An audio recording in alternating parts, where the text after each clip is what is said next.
Sir मैं तो हर सोना चांदी फोरकास्ट। सोच रहा हूँ, फिर अगर डॉलर इंडेक्स गिर गया तो सोने चांदी का क्या होगा? अच्छा, अब ऐसा है कि यही यही बात है, इस पे थोड़ा सा मैं, शब्द कठोर नहीं है, शब्द मजबूत है।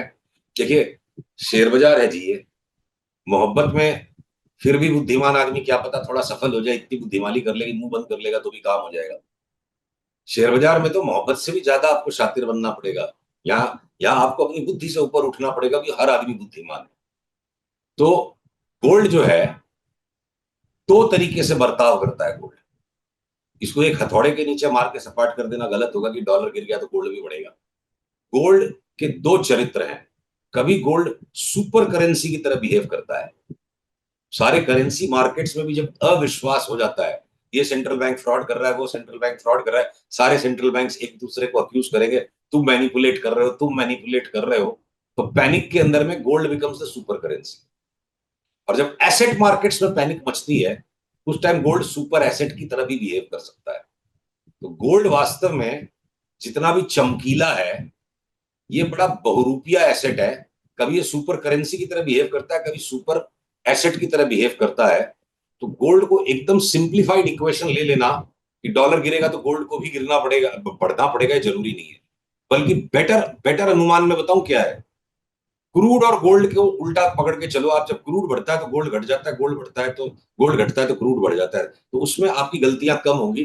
डॉलर के सामने अगर खाली आप गोल्ड को नापोगे, अगर डॉलर में मान लीजिए पैनिक आ जाती है, अविश्वास आ जाता है डॉलर में, इस तरह से सारा वो जो डी डॉलराइजेशन, जियो पॉलिटिक्स वापस जोर पकड़ लेती है, ईरान की बमबाजी हो गई, पीछे से रशिया आके आवाज करने लगेगा, हम कल्पना कर रहे हैं, संभव होता है, बार बार होता है ये, साथ में चीन भी टर टर पीछे से करने लग जाएगा और बोले जी ये डी डॉलराइजेशन का जियो पॉलिटिक्स शुरू हो गया है, डॉलर पे से फेथ जा रही है, तो फेथ कहां मूव करेगी?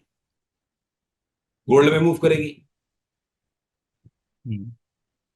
पर अगर गोल्ड से भी फेथ निकल रही है, क्योंकि जैपनीज येन को आप कूट दोगे, बिल्कुल स्ट्रॉन्ग कर दोगे, जैपनीज येन 150 से 120 हो जाएगा।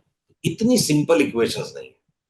मेरा मात्र इतना कहना है कि मतलब जैसे मोहब्बत में आपको अपनी महबूबा का मन समझने के लिए अपने आप को बहुत शांत रखना पड़ता है, हर वक्त लॉजिक लगाने से मोहब्बत नहीं हो पाएगी। तो शॉर्ट टर्म ट्रेडिंग जो है ना, मोहब्बत से भी ज्यादा पेचीदा मामला है। इतनी ज्यादा लॉजिक लगाने से ये हो जाएगा तो वो हो जाएगा, उसके अंदर में आदमी की पॉकेट खाली हो जाएगी।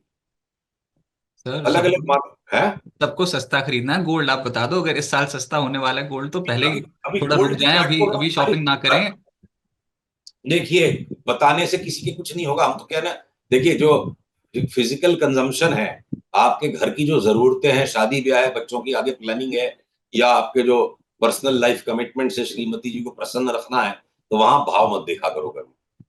परिवार की खुशी के सामने सोने चांदी का भाव नहीं होता है, मोहब्बत का और खुशियों का कोई भाव नहीं होता है। वो तो जिस दिन चाहिए उस दिन लेना है। आपकी श्रीमती का जिस दिन बर्थडे है या उसकी एनिवर्सरी है, तो आप गोल्ड की चार्ट देखोगे क्या उस दिन? तो आपकी चार्ट बिगड़ जाएगी। तो उन चीजों को नहीं देखना चाहिए। पर अगर आप एक एसेट एलोकेशन की बात कर रहे हो, स्पेकुलेशन की बात कर रहे हो, तो हमारी देखिए गोल्ड की फोरकास्ट काफी टाइम से ये है कि ये जो टॉप बन गया था, यहां से हमने ये निकाला कि भैया एक बार 2300 के आसपास आएगा तो सोचेंगे। इंट्री में एक बीच में रैली हुई थी, वो वापस से रैली फिजल्ड आउट हो गई है। तो टुकड़े टुकड़े में खेलना पड़ेगा। और डॉलर का गिरना और गोल्ड का गिरना दोनों एक ही सप्ताह में होना जरूरी नहीं है। चार चार पांच दिन गोल्ड गिर गया, 2-3 दिन डॉलर गिर गया, 4-5 दिन गोल्ड गिर गया, आगे पीछे भी करके मूवमेंट बन सकती है। तो इसलिए एकदम स्ट्रेट लाइन कोरिलेशन नहीं करना चाहिए। ब्रॉडली, अगर अगर मैं सिंपल बात करूं लॉजिक के बिना, तो लॉजिक यहां संभव नहीं है बिठाना।